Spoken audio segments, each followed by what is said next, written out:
বন্ধুরা আমি রান্না বাড়া শুরু করে দিছি এখন। আর আমার রান্না বাড়াতে কী রান্না করতেছি চলো শেয়ার করি তোমার লগে। আমি কিন্তু আজকে লাউ তরকারি রান্না করুন। লাউ তরকারি, লাউ আমি সুন্দর করে মুগ ডাল দিয়ে সিদ্ধ করে নিছি। আর এখন আমি দিব পুরনে পাঁচ ফোড়ন, দিয়ে আছে শুকনো লঙ্কা, দেখো। আর এখন আমি দিয়ে দিব লাউটা।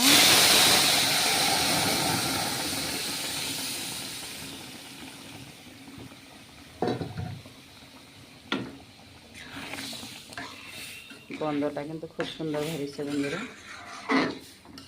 ধনিয়া পাতা দিয়ে একটু লাইরে টাইরে নামাই ফেলাম। আর আমি এখন ধনিয়া পাতা দিয়ে দিব। আর লাউ তরকারি তো একটু চিনি দিয়ে দিলে লাউটা মানে পাংশা ভর্তা দেবো, একটু চিনি দিয়ে দিলাম আমি। আর আমার লাউ তরকারিটা রেডি বন্ধুরা। আর আমার ভিডিওটাতে না অ্যাকচুয়ালি লাইটের প্রভাবটা কম, এখানে অন্ধকার অন্ধকার লাগতেছে মনে হইতে। আর দিনটাও মেঘলা, আবার আইতাছে বৃষ্টি, পুরা কালো করে আইতাছে। কালকে আর আজকে কিন্তু শুনে বৃষ্টিটা আসিল না, কিন্তু আজকে আবার আইতাছে বৃষ্টি, উপায় নেই।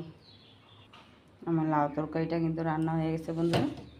তো দেখো আমার লাউ তরকারি রান্নাটা তোমার কাছে কীরকম লাগছে কমেন্ট করে জানাতে কিন্তু ভুলবা না।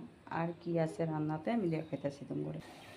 আর করতেছি মিষ্টি কুমড় ভাজা করুন, কাঁচা লঙ্কা দিয়ে কালি জিরা, তেলের মধ্যে আমি কালি জিরা ফোড়ন দিয়ে দিছি। মিষ্টি কুমড় ভাজা, কারণ আজকে শনিবার নিরামিষ, এটার মধ্যে আছে পেঁয়াজ দিয়ে কালি জিরা ফোড়ন দিয়ে রান্না করতেছি।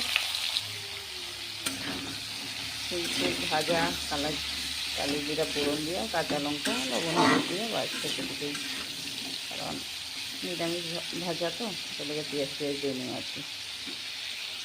বন্ধুরা এখন হইতে আসতে দেখো গরম গরম বড়া করতেছি। বড়া হলো ধনিয়া পাতা বড়া।